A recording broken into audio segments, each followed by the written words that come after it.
We guide you through how to unforget a Bluetooth device on Android so you can reconnect it without issue.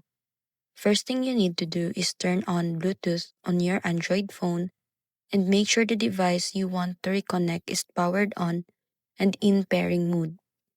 Open Settings, tap Bluetooth or Connections, then select Pair New Device. Your Android phone will scan for nearby devices and display a list of available Bluetooth devices. Tap the device you previously forgot and confirm the pairing request on both devices if prompted. Once connected, the device will be added back to your paired list and should reconnect automatically in the future. If pairing fails, restart both devices and try again.